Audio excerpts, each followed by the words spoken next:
Negeri Seribu Pulau. Selain memiliki beragam budaya, keindahan alam, dan hasil bumi, negeri kita tercinta juga kaya akan gunung api. Gunung-gunung ini tersebar di sepanjang Pulau Sumatera, Jawa, Bali, Sumbawa, Lombok, Flores, Sulawesi, hingga Maluku. Rangkaian gunung api yang membentang di sepanjang tanah air ini dikenal dunia internasional sebagai Ring of Fire. Dengan total gunung berapi sebanyak 127 atau 13% dari jumlah gunung api aktif di dunia. Mengapa di negeri kita banyak terdapat gunung api? Ini karena Indonesia terletak pada pertemuan tiga lempeng tektonik besar, yaitu Eurasia, Indo-Australia, dan Pasifik. Setiap tahun, lempeng Indo-Australia dan Pasifik bergeser beberapa sentimeter. Pergerakan ini menyebabkan magma dapat naik dan membentuk kerucut-kerucut gunung api. Gunung api tersebut dapat mengakibatkan bencana.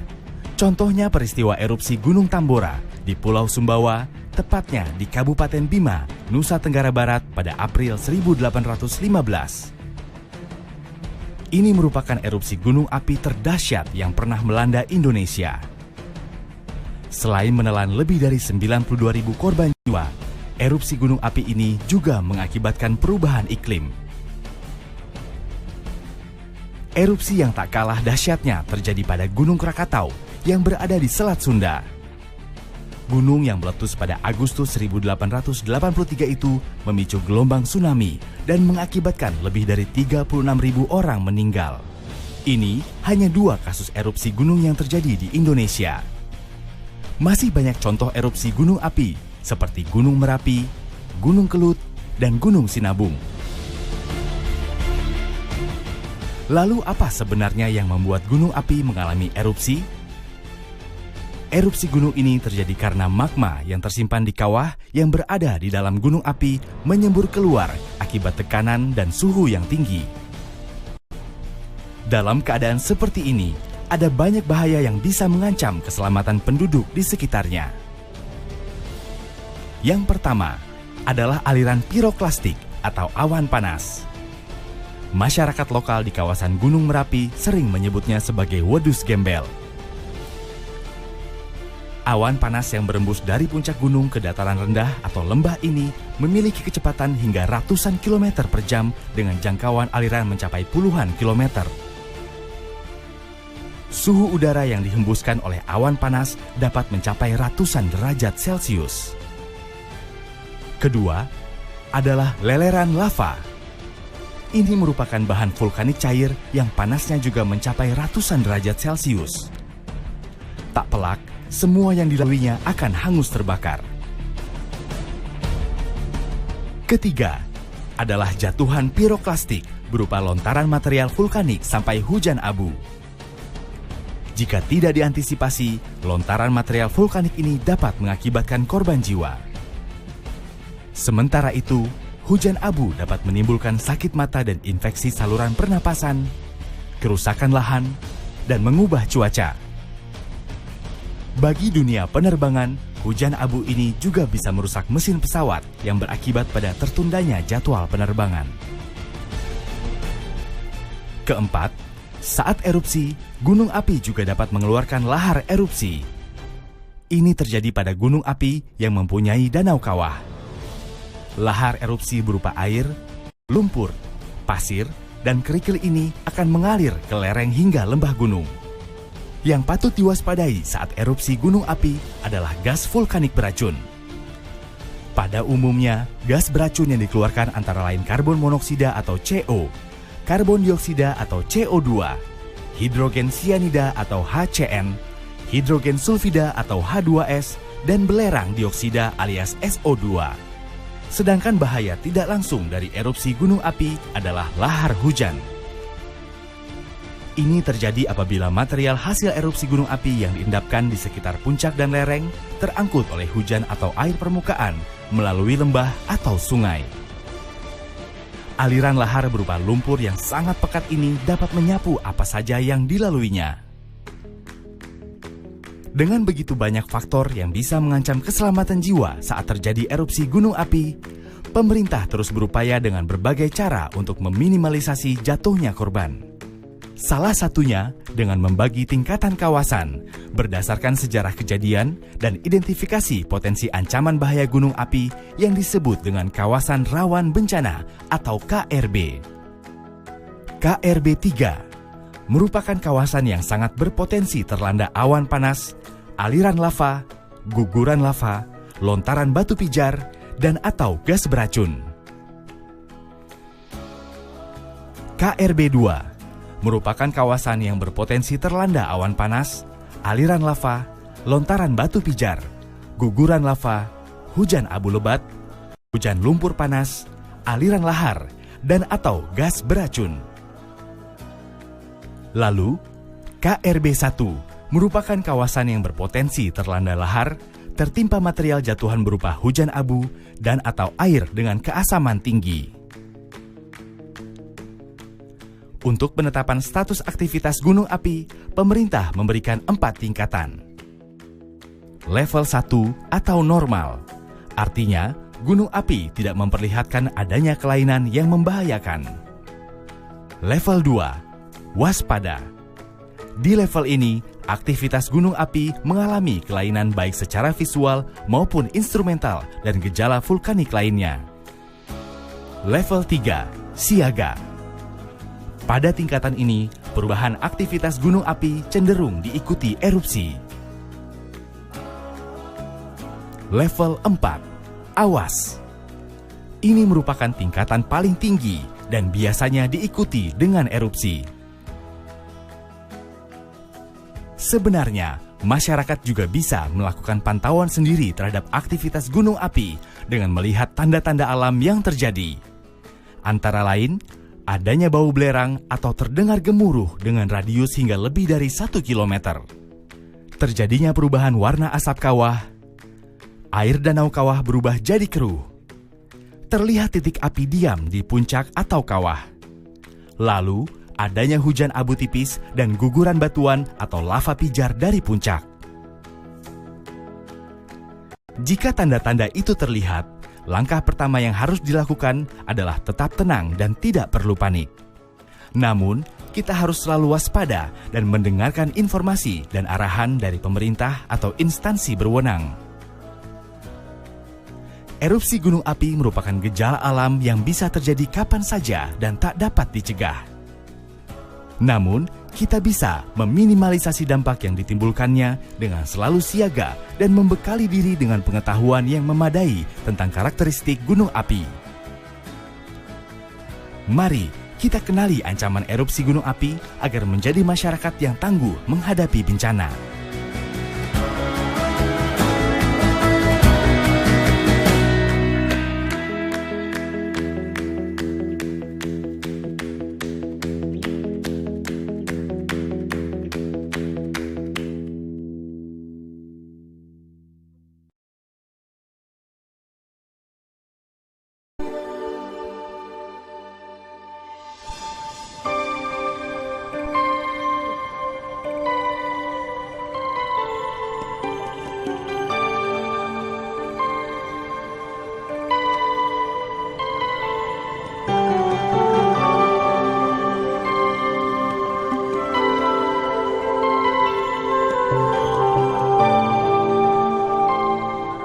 Planet Bumi menyimpan begitu banyak fenomena alam.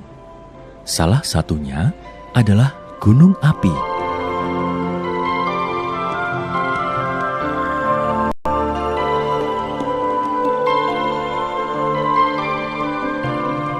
Struktur bumi terdiri dari beberapa lapisan. Lapisan paling atas adalah lempeng tektonik yang terdiri dari beberapa potongan dan mempunyai bentuk tidak beraturan. Lempeng inilah yang membentuk benua-benua dan saling bergerak satu dengan yang lainnya.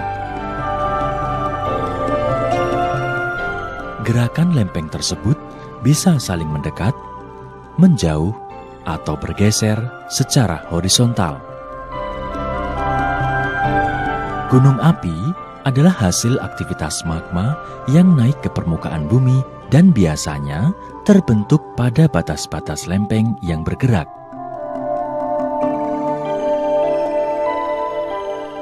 Ada juga gunung api yang terbentuk di tengah lempeng benua akibat penerobosan magma yang disebut hotspot. Proses pembentukan gunung api terjadi dalam kurun waktu puluhan ribu tahun, bahkan jutaan tahun akibat pergerakan lempeng tektonik. Negara Indonesia terletak di antara pertemuan 3 lempeng tektonik, yaitu lempeng Indo-Australia, lempeng Eurasia, dan lempeng Pasifik. Ketiga lempeng tektonik tersebut saling bertabrakan sehingga membentuk rangkaian 127 gunung api aktif di Indonesia. Deretan gunung api yang melingkar di sekeliling Samudra Pasifik dikenal sebagai cincin api atau Ring of Fire. Negara kita terletak di area cincin api ini.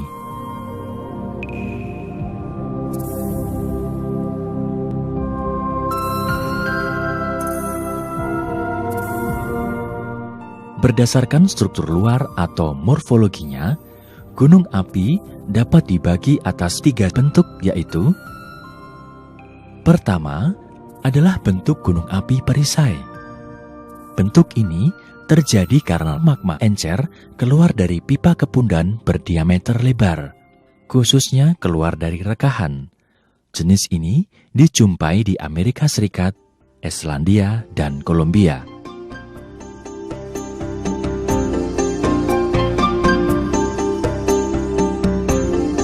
Kedua adalah bentuk gunung api kerucut. Bentuk ini terjadi karena letusan eksplosif magma encer dari pipa kepundan tunggal.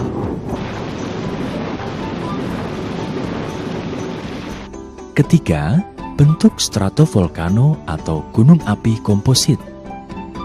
Terbentuk dari lava yang lebih kental dengan letusan eksplosif. Tubuh gunung api ini terbentuk berlapis dari endapan aliran dan jatuhan piroklastik serta aliran lava. Mayoritas gunung api di Indonesia adalah stratovolcano atau gunung api komposit.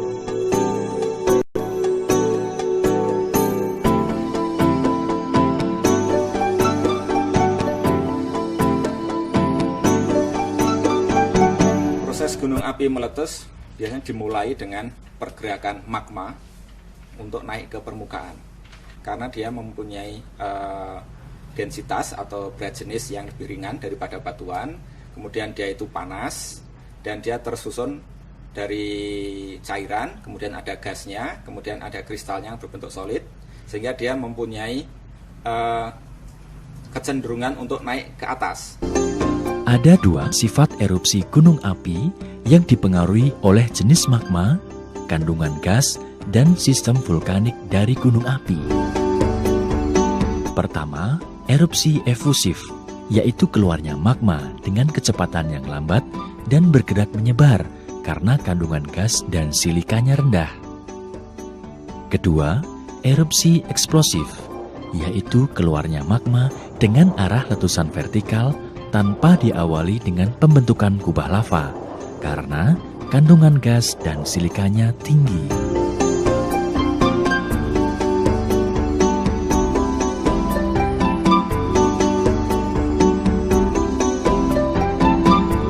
Secara garis besar, ada 5 tipe letusan gunung api berdasar karakter erupsinya, yaitu: pertama, tipe Hawaiian. Magma yang dikandung sangat encer dan tekanannya rendah, sehingga aliran lava keluar dari celah-celah sepanjang gunung api.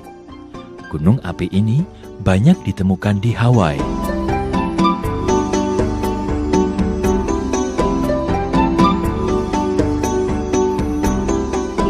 Kedua, tipe Stromboli. Magma yang sangat cair serta kandungan gas yang rendah memungkinkan lava keluar ke permukaan disertai letusan pendek dan sering. Contohnya di Indonesia adalah letusan Gunung Batur di Bali dan anak Krakatau.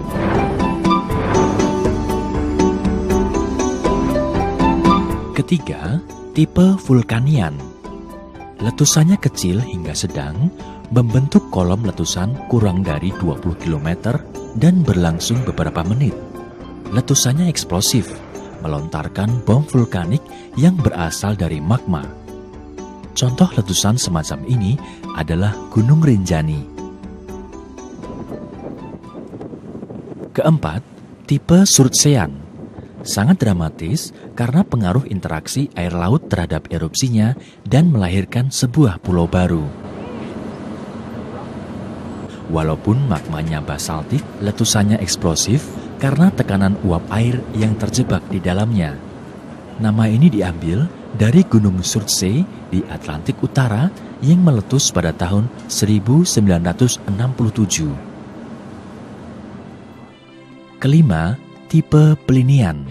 Letusannya mempunyai tekanan gas sangat kuat, membentuk kolom letusan vertikal dengan ketinggian mencapai 20 sampai 35 km.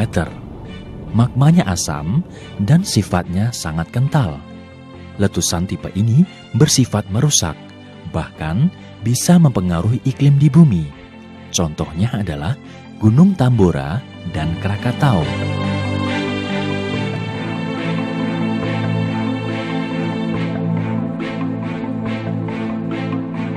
Sedangkan yang Merapi ini biasanya dia berbentuk kubah lava, kemudian kubah lavanya runtuh.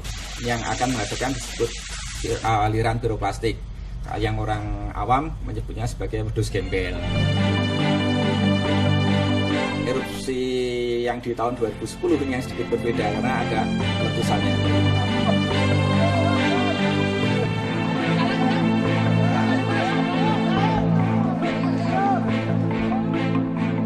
Letusan tahun 30 itu karena terbentuk bukaan kawah ke arah barat. Selama 80 tahun, kira-kira 20 kali letusan sampai tahun 2001, itu dominan ke arah barat dan barat daya. Setelah itu, baru tahun 2006 terjadi perubahan arah letusan. Yang dulunya orang itu tidak percaya bahwa Merapi itu akan meletus ke arah selatan, tetapi tahun 2006 membalik keadaan atau persepsi masyarakat. Ternyata Merapi bisa meletus berubah arah ke arah selatan. Tahun 2006 itu letusannya normal, hanya terjadi perubahan arah. Itu yang perlu dicatat. Baru tahun 2010 ya, ketika terjadi letusan eksplosif, arah utama awan panasnya mencapai lebih dari 15 km ke arah. Gunung api menyimpan bahaya yang serius bila meletus. Ada bahaya primer yang berupa lava pijar, awan panas atau piroklastik, dan abu vulkanik. Kemudian ada bahaya sekunder yang berupa lahar hujan. Material lepas hasil letusan yang tersisa di lereng gunung api akan mengalir turun apabila terjadi hujan di puncak gunung api.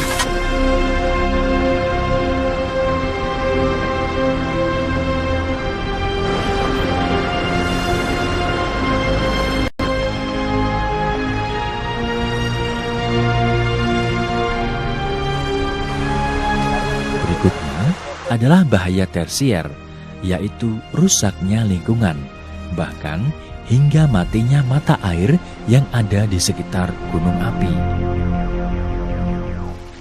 Namun demikian, ada banyak manfaat yang dihasilkan oleh gunung api. Lapisan permukaan gunung api cepat menyerap air tanah dan di bagian dalam terdapat lava yang kedap air yang berfungsi menyimpan air tanah dan mineral yang dibutuhkan bagi tumbuh suburnya berbagai macam tanaman.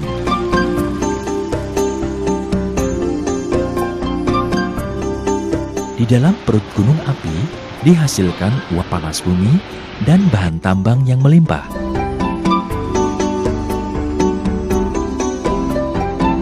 Kontur gunung api yang berundak-undak menampilkan pemandangan yang sangat indah dan udaranya sejuk. Oleh karena itu, pegunungan menawarkan potensi wisata yang cukup menjanjikan. Mengingat besarnya bahaya yang bisa timbul bila gunung api meletus, maka diperlukan langkah-langkah pengurangan risiko bencana.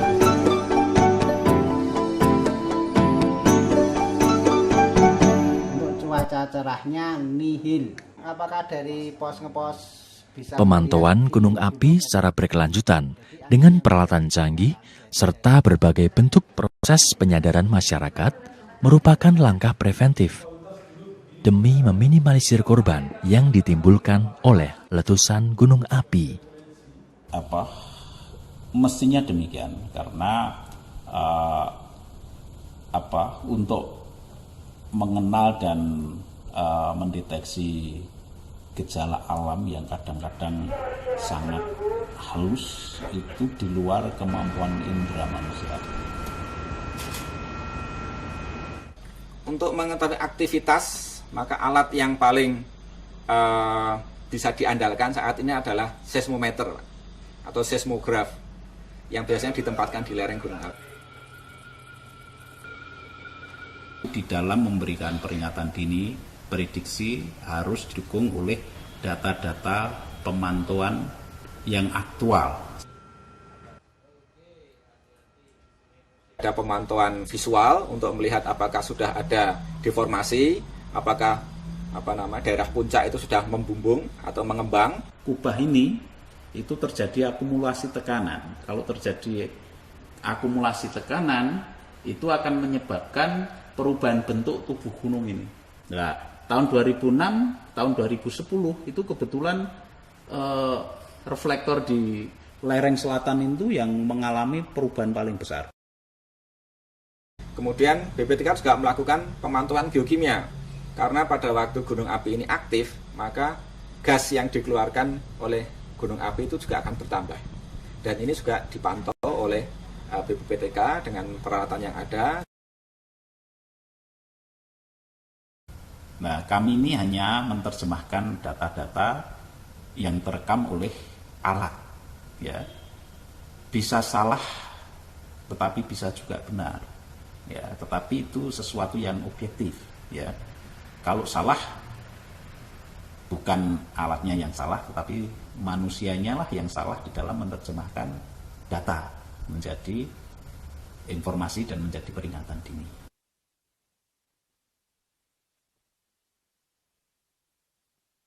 Pemahaman masyarakat terhadap fenomena alam harus berubah. Konsep living in harmony, ya, jadi selaras dengan alam itu menurut hemat saya bukan alam yang menyesuaikan dengan kehendak manusia, tetapi manusialah yang harus menyesuaikan dengan perubahan alam. Jadi kita harus tahu kapan akan ada bencana, kemudian tanda-tanda itu bencana apa untuk keselamatan kita sendiri. Bukan untuk kita supaya takut, tapi supaya kita tetap selamat.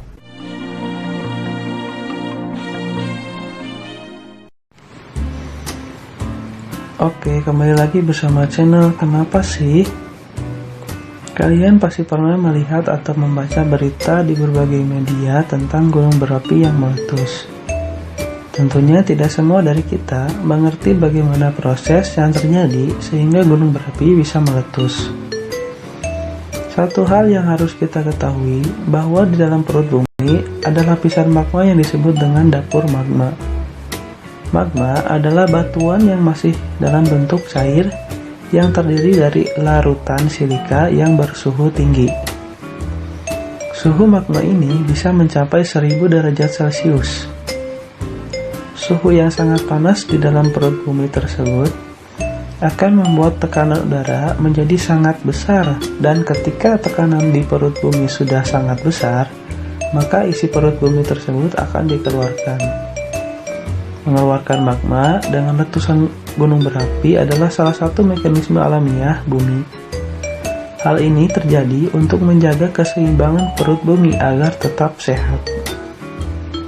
Isi perut bumi ini atau magma dinamakan lava, dan suhunya bisa mencapai 700 sampai 1200 derajat Celcius.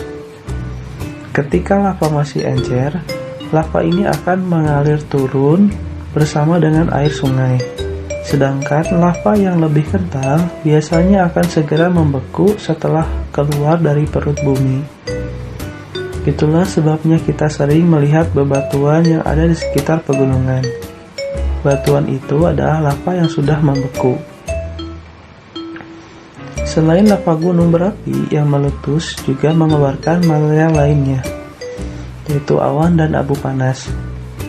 Letusan gunung berapi akan mengeluarkan asap yang bergulung menyerupai awan, dan awan ini sangat panas dan bermuatan bebatuan dan material vulkanik padat yang suhunya bisa mencapai 600 derajat Celcius. Abu yang keluar dari perut bumi ini adalah serpihan yang sangat halus dan ringan, namun suhunya sangat panas. Abu panas ini terbawa oleh angin karena ukurannya sangat kecil dan ringan. Abu tersebut bisa bergerak ke segala arah dengan jarak puluhan hingga ratusan kilometer dari pusat letusan.